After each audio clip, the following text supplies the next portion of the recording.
Assalamualaikum warahmatullahi wabarakatuh. Waalaikumsalam warahmatullahi wabarakatuh. Ya, perkenalkan Ustadz, nama saya Vivian Buhari, saya dari Manado.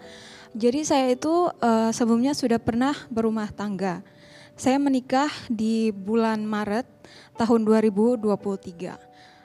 Sebelum menikah saya itu sebenarnya nggak ada niat untuk mau menikah muda karena beberapa alasan dan trauma di hubungan masa lalu. Tapi karena dorongan dari orang tua dan keyakinan saya bahwa calon suami saya ini berbeda dari laki-laki lain, akhirnya saya meneguhkan hati untuk membulatkan tekad menikah karena niat untuk beribadah. Awal pernikahan itu di bulan pertama saya langsung menjumpai masalah dalam rumah tangga saya. Di bulan pertama saya menemukan bahwa suami saya ternyata berjudi. Dimulai dari dia menjual mobil dan hasil dari uang penjualan tersebut semuanya digunakan untuk bermain judi. Tidak ada sepeser pun digunakan untuk kebutuhan kami berdua.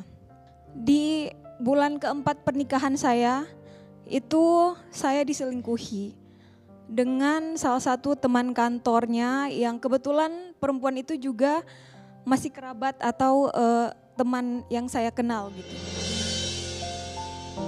Setelah saya diselingkuhi, saya langsung mengabari keluarga saya dan saya bercerita kepada orang tua saya. Reaksi dari orang tua, kakak dan ibu saya memang agak terpukul. Tapi ayah saya itu orang yang terlihat dia satu-satunya yang paling tegar di antara mereka semua. Dia tidak banyak bicara, dia bahkan tidak meneteskan air mata. Waktu itu ayah saya langsung bergegas. Dia langsung bergegas untuk menjemput saya seorang diri. Waktu itu waktunya tengah malam. Tapi saya tahan, saya bilang, Pak besok saja selesai sholat subuh kalau bisa. Besokannya itu ayah saya langsung datang menjemput saya dan dia menemani saya untuk hadir di kantor karena mantan suami dan selingkuhan ini mereka satu tempat kerja. Jadi saya membuat janji temu dengan kepala cabang mereka. Waktu itu ayah saya menemani saya. Dia menemani semua perjalanan saya mulai dari saya terluka hari itu sampai saya mengurus gugatan cerai, menghadiri undangan dari pengadilan agama, dan bahkan ayah saya itu menjadi saksi ketika sidang perceraian. Perceraian saya itu sudah selesai diurus sekitar bulan April. Tapi ayah saya meninggal di bulan Juli sebelum surat cerainya keluar. Kenangan paling besar yang tersimpan di hati saya itu ada saat dia mau mengantar saya kembali ke kota itu, kami sempat kecelakaan. Jadi mobil yang kami kendarai itu ditabrak oleh pengendara motor yang waktu itu. Sebelum kejadian itu, ayah saya menitipkan pesan. Mungkin karena memang dia orang yang agak kaku dalam berbicara, dia hanya bilang seperti ini, Dek, hidupnya santai aja, gak usah terlalu dipikirkan. Kemanapun kamu melangkah, Bapak pasti selalu ada di belakang kamu. Sekarang saya merasa benar-benar kehilangan. Jadi saya mau nanya Pak Ustadz, menurut Pak Ustadz, kalau saya meminta kepada Allah dengan sungguh-sungguh, akankah saya diberikan pasangan seperti almarhum ayah saya? Terima kasih.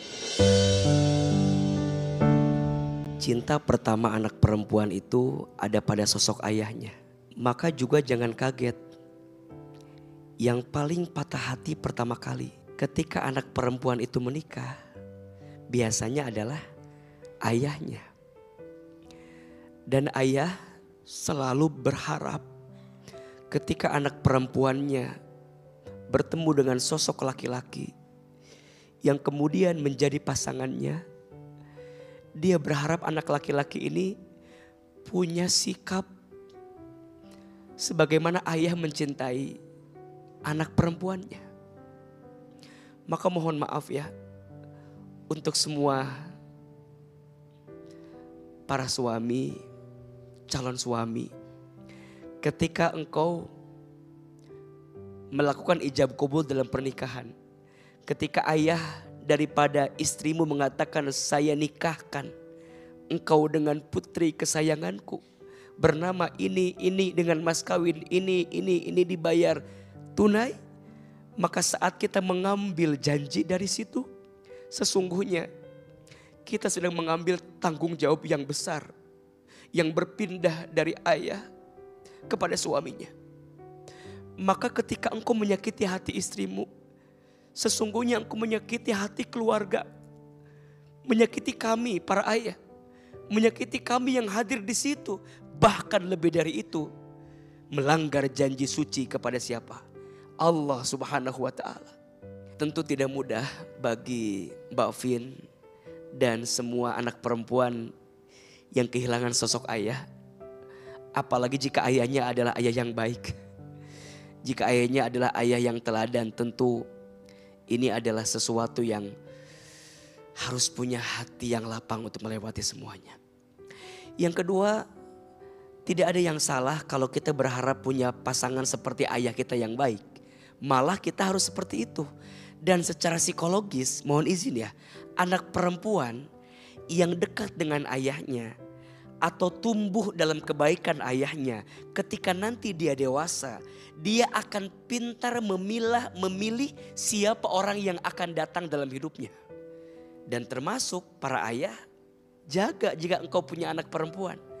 Kata Nabi SAW, barang siapa seorang ayah yang punya 3 anak perempuan atau lebih, kemudian dia memberikannya makan, kemudian dia membesarkannya, memberikannya pakaian yang baik, maka ayah tadi yang punya 3 atau lebih anak perempuan dan menjaganya dengan baik, maka ayah ini tidak akan pernah tersentuh api neraka.